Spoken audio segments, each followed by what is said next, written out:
지금 미국이 대한민국에 백지 수표를 던졌습니다. 25%라는 말도 안 되는 관세 폭탄을 스스로 걷어들인 진짜 이유 여러분은 알고 계신가요? 밤잠 설치며 내 주식, 내 자산 걱정하던 분들이라면 오늘 이 영상을 끝까지 보셔야 합니다. 트럼프의 입만 바라보며 불안해하던 시대는 끝났습니다. 이제는 미국이 오히려 우리에게 제발 도와달라며 매달려야 하는 상황이 왔거든요.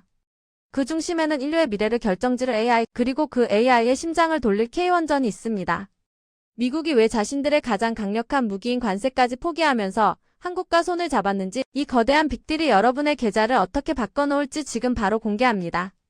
미국이 갑자기 관세 25%를 깎아주겠다고 나선 건 단순히 우리가 예뻐서가 아닙니다. 그들에겐 지금 당장 발등에 떨어진 불이 있거든요. 바로 AI 패권입니다.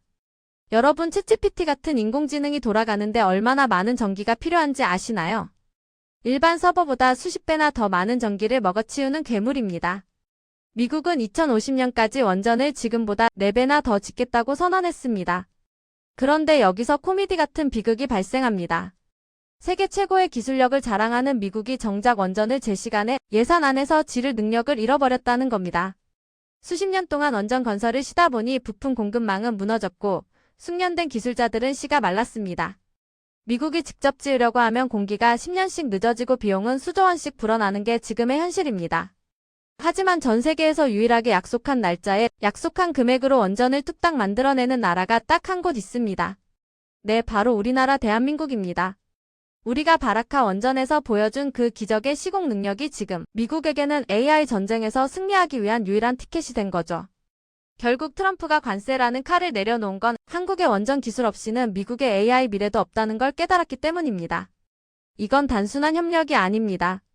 우리가 미국의 가장 가려운 곳을 긁어주는 대신 거대한 경제적 이득을 챙겨오는 갑의 거래가 시작된 겁니다. 자, 이제 본격적으로 이번 거래의 내막을 파헤쳐 보겠습니다. 이게 단순히 관세 좀 깎아주는 수준이 아니거든요. 지금 판이 어떻게 돌아가고 있냐면 미국이 우리한테 역대급 백지 수표를 내밀며 매달리고 있는 형국입니다. 왜 그럴까요? 이유는 명확합니다. 미국은 지금 인공지능, 즉 AI 전쟁에서 지면 끝장이라고 생각하고 있어요. 그런데 AI라는 게 전기를 말도 못하게 먹어치우거든요. 구글이나 MS 같은 빅테크 기업들이 지금 원전 쪽으로 눈을 돌리는 이유도 바로 이 때문입니다. 안정적이고 거대한 에너지가 필요한데 탄소 배출은 하면 안 되니까 결국 답은 원전밖에 없는 거죠. 여기서 미국의 치명적인 약점이 드러납니다. 기술은 있는데 막상 이걸 지을 공장과 사람이 없어요. 수십 년 동안 원전을 안 짓다 보니 공급망이 다 망가진 겁니다. 직접 지으려고 하면 돈은 수조 원씩 더 들고 공사 기간은 하염없이 늘어납니다. 반면 우리나라는 어떻습니까? 전 세계에서 유일하게 정해진 예산 안에 정해진 날짜에 원전을 뚝딱 완성해내는 미친 시공 능력을 갖추고 있습니다. 미국 입장에서는 한국의 이 제조, 실행력이 없으면 AI 패권을 중국에 뺏길지도 모른다는 공포를 느끼고 있는 거예요. 그래서 지금 미국이 우리한테 제안한 게 뭡니까? 너희 대미 투자 좀 더 해줘. 대신 우리가 25% 관세 폭탄도 검토해보고 심지어 너희의 30년 수건 사업인 핵 추진 잠수함 기술 협력까지 다 열어줄게라고 나온 겁니다. 이건 단순한 비즈니스가 아닙니다. 한국의 원전 기술이 미국의 안보와 미래 먹거리를 쥐고 흔드는 슈퍼 갑의 위치에 올라섰다는 증거입니다. 이제 원전은 단순한 발전소가 아니라 전 세계부의 지도를 바꾸는 마스터 키가 된 겁니다. 중요한 건 이게 원전 하나로 끝나지 않는다는 사실입니다. 미국의 이 다급한 요청은 도미노처럼 우리 산업 전반으로 퍼져나가고 있습니다. 지금 원전 다음으로 미국이 목매고 있는 분야가 어디일까요? 바로 조선과 방산입니다. 최근 뉴스 보셨죠? 미국이 자기네 군함 수리도 한국에 맡기고 싶어하고 LNG 운반선은 아예 한국 없이는 운영이 안 될 정도입니다. 왜일까요? 원전과 똑같은 이유입니다. 미국은 배를 만드는 능력도 예전 같지 않습니다. 반면 우리 K조선은 어떻습니까? 10척을 주문받으면 7척을 약속보다 일찍 넘겨줍니다. 중국 배는 1년이 늦어지는데 한국 배는 오히려 한 달 일찍 도착해서 돈을 벌어다 줍니다. 선주들 입장에서는 보너스를 얹어줘서라도 한국에 맡기고 싶어 안달이 날 수밖에 없죠. 방산은 또 어떻습니까? 가성비와 성능 여기에 미친 듯이 빠른 납기까지 더해지니 미국 입장에서는 한국이라는 파트너가 단순히 동맹을 넘어 생존 도구가 된 겁니다. 결국 지금 벌어지는 이 모든 일의 본질은 하나입니다.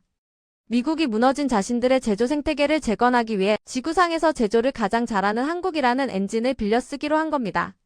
그 대가로 관세를 깎아주고 기술을 공유하고 시장을 열어주는 거죠. 이건 우리에게 다시 오지 않을 거대한 기회입니다. 단순히 운이 좋았다가 아니라 우리가 수십 년간 묵묵히 지켜온 제조 기술력이 드디어 세계 패권, 전쟁의 가장 강력한 무기가 된 상황인 겁니다. 지금까지 살펴본 것처럼 현재의 상황은 단순한 경제협력을 넘어선 거대한 판의 이동입니다. 미국이 관세라는 강력한 무기를 스스로 내려놓은 것은 우리 원전과 조선, 방산이 가진 대체 불가능한 가치를 인정했기 때문입니다. 결국 세상은 기술을 가진 자가 아니라 그 기술을 실제로 구현해내는 실행력을 가진 자를 중심으로 재편되고 있습니다. 투자자의 관점에서도 마찬가지입니다. 이제 원전은 단순한 에너지 섹터가 아닙니다. AI라는 거대한 불꽃을 유지하기 위한 필수적인 연료입니다. 원전 설계부터 부품 제작, 시공까지 이어지는 이 밸류체인은 앞으로 10년 이상 지속될 초장기 호황, 즉 슈퍼사이클의 초입에 서 있습니다. 트럼프의 관세 폭탄 뉴스에 겁먹고 시장을 떠날 때가 아닙니다. 오히려 미국의 약점이 무엇인지 그리고 그 약점을 채워줄 수 있는 한국 기업이 어디인지 냉철하게 분석해야 할 때입니다. 위기의 이면에 숨겨진 이 압도적인 기회를 포착하는 사람만이 다음 시대의 주인공이 될 수 있습니다. 오늘 영상이 여러분의 불안함을 확신으로 바꾸는 계기가 되었길 바랍니다. 앞으로도 시장의 본질을 꿰뚫는 분석으로 여러분의 든든한 가이드가 되어드리겠습니다. 오늘 내용이 도움이 되셨다면 구독과 좋아요, 알림 설정 부탁드립니다. 여러분의 성공적인 투자를 응원하며 저는 다음 영상에서 더 강력한 인사이트로 돌아오겠습니다.